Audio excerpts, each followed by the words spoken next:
What up, family? What's cracking? What's cracking? I'm not trying to trigger nobody, but I just think this is crazy. This is what you guys are watching with me. Research is crazy on the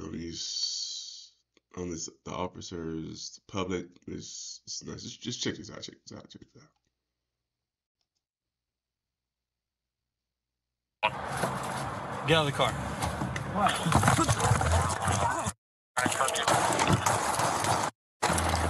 Shots fired! Shots fired! Shots fired! The kid was just sitting there eating. You just watched video of a rookie cop open fire on an unsuspecting 17-year-old kid as he was sitting in his vehicle with a female passenger eating a burger from McDonald's. Obviously, as you can see from the video, he was confused about what was happening. He was unfortunately shot by the cop. This is in San Antonio, Texas. It took place on October 2nd. He was severely injured and in critical condition. Luckily, the passenger in the vehicle was not injured. However, the officer's name is James Brennan, and luckily he's been fired for opening fire on this kid, Eric Cantu.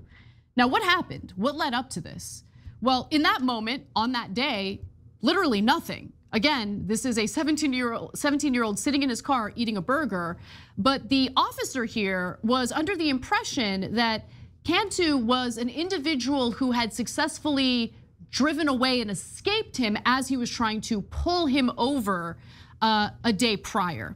So again, he's a rookie cop. He had not completed his 1-year probationary period, which is why it was much easier to fire him. At this point, the police union doesn't offer the protections that a veteran cop would have in a similar instance. On the scene, Brennan noticed Cantu's car, which he thought again had fled him the night before during an attempted stop. It is yet to be confirmed whether the 17-year-old is in fact the individual who had successfully fled the cop the night before, but honestly, that doesn't matter.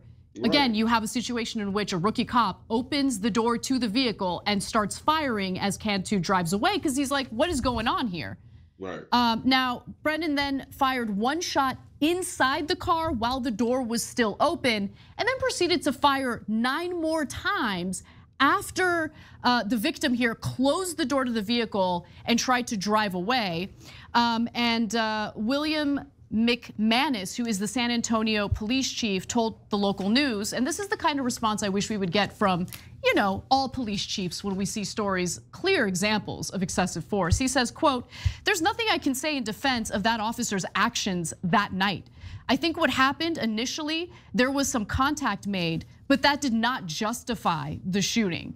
Definitely not. Now, again, Cantu was actually originally charged with evading detention in a vehicle and assault on an officer, but luckily the DA in San Antonio had enough of a brain to drop the charges and not proceed any type of case against, again, the victim here, Eric Cantu. Yeah, so look, there's a tiny bit of progress here in this story. So the shooting of the kid is horrible, and unfortunately happens way too often. And I've told you this 1,000 times, the biggest crime in America is disrespecting a police officer. You're not supposed to shoot unless your life is in danger, but he thought that that kid had run away from him before. So he's like, well, that's disrespectful, so why don't I shoot at him? And not only does he shoot at him in the beginning, in the parking lot, but as the kid's driving away, he shoots at him again. And by the way, there was another passenger in the car. Yep. So that's just, it's disaster everywhere. And then so it starts off terribly. And then it doesn't get better in the beginning. At the local level, the captain, not the head of the police, but the captain, Captain Campos, put out this statement. The officer was hit by the open door. Was he? By the way, you look at the video, he was not hit by the door. Right. The officer then stepped back and opened fire on the vehicle as the driver reversed away from him. The driver shifted the vehicle to drive and then turned away from the officer to leave, and the officer shot several more times at the fleeing vehicle. So he's making excuses for him. And remember, they charged Cantu in the beginning, the kid who got shot. They charged him because that's what they do. Oh, let's cover our ass, right? So it was his fault for getting shot. Now the good news though is where the story takes a turn, where the police chief goes, no, the captain's wrong. This cop is wrong. We're not going to have it. Try to cover for him. That's a minor miracle. Yeah. That's amazing. That's great. But it and then the also- district attorney drops the charges. That's also great. That is great. But I think that this story really highlights just the amount of power, and in this case, not good power, pretty bad power, the police unions have over these decisions. Because we're talking about a rookie cop who hadn't ended his probationary period yet, which meant that he didn't have the protection and the representation of the police union. So it was much easier to fire him without any worry. And so, look, obviously on the show, I mean, I've been very supportive of labor unions. We've talked about that.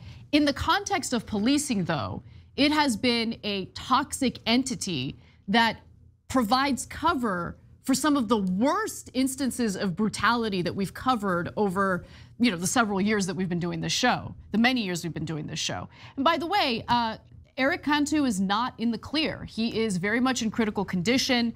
In fact, as of Saturday, it was reported that he was still on life support. And as his lawyer said to the New York Times, he is still in critical condition and literally fighting for his life every minute of the day. His body has endured a tremendous amount of trauma. And meanwhile, I should note that there have been no charges filed against the offending cop here, former cop Brennan. The issue is going to be, if we ever get to trial, whether or not this officer felt like his life was in danger. And that's according to the district attorney, the Bexar County district attorney.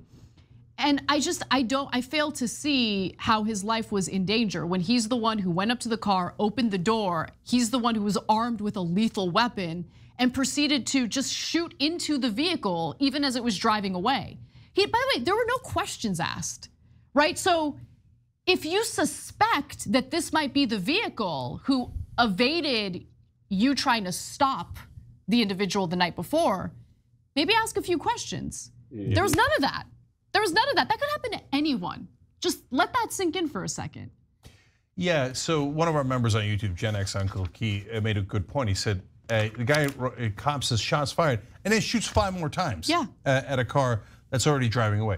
You know what it's called? It's called get the license plate, okay? And then I don't get it, man. If you broke any law or I did a violation of any sort, they'd get your license plate, they'd track you down. You know that, right?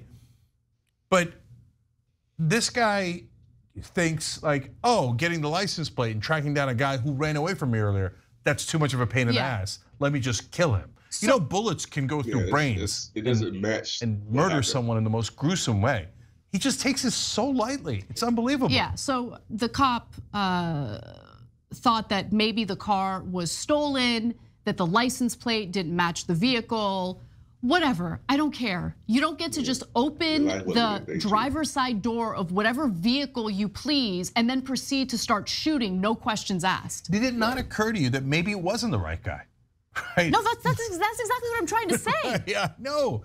And to him though, he thinks, oh, you're good enough. Who cares? Yeah, and look, it's the flippant way that cops have treated our lives this entire time. But again, at least in this instance, the police chief was on the right side and got rid of this guy. Yeah. And by the way, he should be charged. 100%. Thanks for watching The Young Turks. Really appreciate it. Another way to show support is through YouTube memberships. You'll get to interact with us more. There's live chat emojis, badges. Yeah, guys, that was pretty. I thought that was pretty interesting. I mean, you don't meet deadly force with, a hamburger in this case. But who knows the backstory? But it still wasn't justified for deadly force. So I don't know. Hope you guys found this one interesting. I'm gonna see you beautiful people next video. Peace.